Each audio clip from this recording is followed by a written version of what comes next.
jotta tulin etsimään sieniä.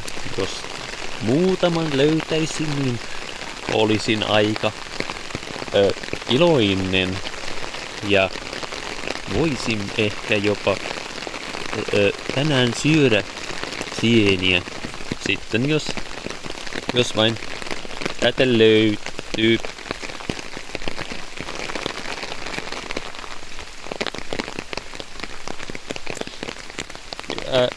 Minun ongelma vain on se, että en oikein tunnista sieniä muuta kuin kantarellin ja herkkutatin tai tatin. Se on sellainen paksu ja kantarelli on keltainen. Mutta